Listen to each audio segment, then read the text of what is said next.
Sir एक चीज मैं आपसे जानना चाहूंगा, आप लोग ये जानते हैं कि क्या कुछ हो रहा है विपक्षी सत्ता पक्ष पार्टी में, लेकिन रही बात आपकी पार्टी में, तो आप एक चीज नोट करिए, जितिन प्रसाद आपके पास नहीं आ रहे, राजभर जी आपसे बात नहीं कर रहे हैं, अपना दल आपसे बात नहीं कर रही है, लोग बात उसी से करते हैं जिसमें कोई प्रोस्पेक्ट दिखाई दे रहा है। आपकी तरफ कोई प्रोस्पेक्ट ही नहीं दिखाई दे रहा है।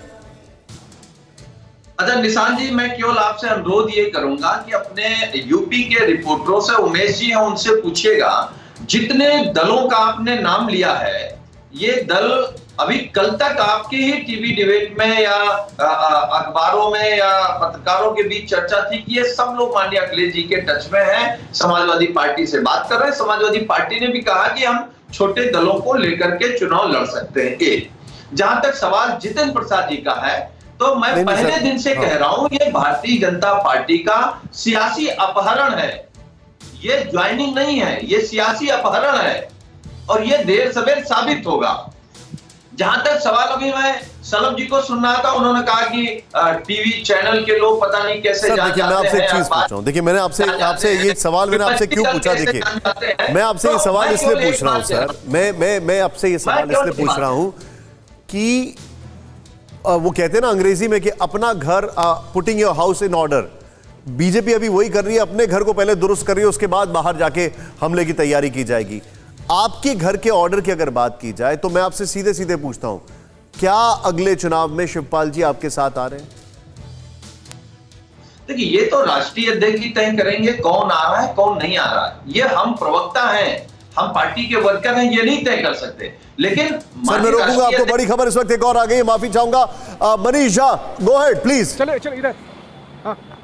ये जी हाँ निशांत, मैं आपको बताऊं कि उत्तर प्रदेश के मुख्यमंत्री योगी आदित्यनाथ प्रधानमंत्री आवास पहुंच चुके हैं और ये देखिए उनकी गाड़ियों का वो काफिला, जो सुरक्षाकर्मी और दूसरी गाड़ियां हैं, ये सारी गाड़ियां आपको यहाँ एक लाइन में जो 7 लोक कल्याण मार्ग के ठीक सामने दिख रही है, यही काफिला है उत्तर प्रदेश के मुख्यमंत्री योगी आदित्यनाथ का। और इस बीच योगी आदित्यनाथ की जो अपनी गाड़ी है, निजी गाड़ी, वो प्रधानमंत्री आवास के अंदर पहुंच गई है और अब अगले 5 से 7 मिनट के अंदर प्रधानमंत्री और योगी आदित्यनाथ आमने सामने होंगे। तो जो डिस्टेंस की बात हम कर रहे थे कि 5 मिनट का ड्राइविंग डिस्टेंस था यूपी सदन से पीएम आवास के बीच में, लेकिन अब मुश्किल से 5 फीट की दूरी या 6 फीट की दूरी में प्रधानमंत्री मोदी और योगी आदित्यनाथ। आप जो बता रहे हैं, मैं रामकृपाल जी से क्विक रिएक्शन लेना चाहूंगा। रामकृपाल जी, हमारे पैनलिस्ट कर रहे हैं, कम से कम एक बात मैं यहाँ जोड़ दूं। जी जी प्लीज गो अहेड, बताइए। जी हाँ, मैं आपसे ये एक बात तो जोड़ दूं कि ये आज की मुलाकात रूटीन मुलाकात नहीं है, ये तो तय है। इस मामले में हम और आप बतौर पत्रकार समझते हैं, शलभ बन्नी, मैं इसी चीज को आगे बढ़ाऊंगा। रामकृपाल जी, एक बड़ी इंपॉर्टेंट चीज मैं आपसे समझना चाह रहा हूं। मैं सीक्वेंस ऑफ डिस्कशन की अगर बात करूं, सबसे पहला मुलाकात हुई उस इंसान से, पहले दत्तात्रेय होसबोले आते हैं जो कि किसी से नहीं मिलते हैं, वहां पर फीडबैक लेके चले जाते हैं। फिर उसके बाद बीएल संतोष, राधा मोहन सिंह आते हैं, वो अलग अलग लोगों से मुलाकातें करते हैं। फिर उसके बाद हम क्या देखते हैं, जितिन प्रसाद आते हैं पार्टी में और फिर उसके नेक्स्ट डे सीधे आ जाते हैं योगी आदित्यनाथ मुलाकात कर रहे हैं अमित शाह से।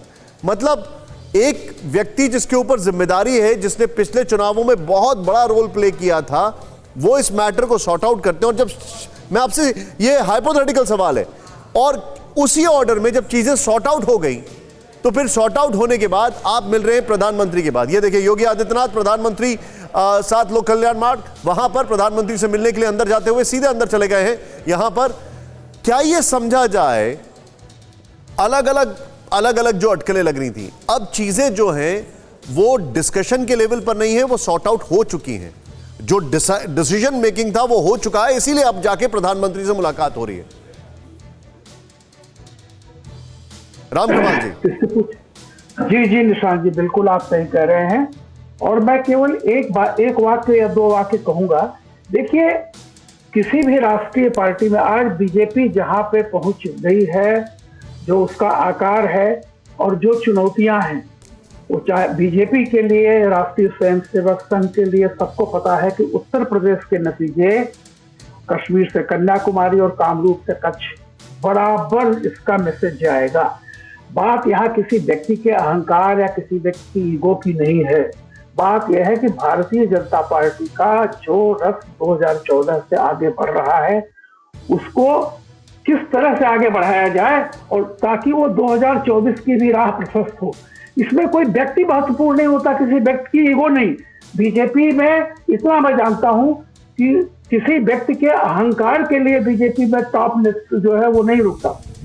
वो देखेगा सफलता किसमें है। हो सकता है कि सफलता उसके चलते न मिले, नुकसान हो, लेकिन संगठन और संघ ये सब चाहेंगे। पहला लक्ष्य यह है कि कोई किसी भी तरह से उनको उत्तर प्रदेश में दोबारा से अपनी सरकार बनानी है ताकि 2024 के लिए एक राहें आसान हो सके। ये होगा। और मैं भी मानता हूं कि कौन रहेगा, मुख्यमंत्री नहीं जाएगा। मुख्यमंत्री तो जैसे मैंने कहा, योगी को पता है, योगी ने खुद कहा कि उनको तो अचानक ये फैसला हाईकमान ने लिया है तो हो जाएगा। आप देखिए येदियुरप्पा क्या कह रहे हैं कि भाई ठीक है हाईकमान नहीं जाएगा तो भाई बड़े इंटरेस्ट होते हैं पार्टी के लिए। तो मैं कहता हूं कि जो भी है, और जैसा आपने कहा जो भी निर्णय करना होगा कर लिया गया है, लेकिन ये लगातार जब तक चुनाव होंगे तब तक इस तरह की अनयूजुअल मीटिंग होती रहेंगी भविष्य में। इसको बहुत इतना नहीं देना चाहिए कि ये अचानक से होगा। अनयूजुअल समय आ रहा है जिसको मैं कहता हूं सामान्य नहीं है चुनाव, और ये चुनाव 5 साल में एक बार के लिए आता है। और जो अपने से आगे भाजपा केंद्रीय नेतृत्व की आगे की सफलता की नींव भी रखेगा। इसलिए एक दौर चलेगा, मंथन होगा, खुशी नाराजगी सब कुछ होगी, हर पार्टी में चलती है।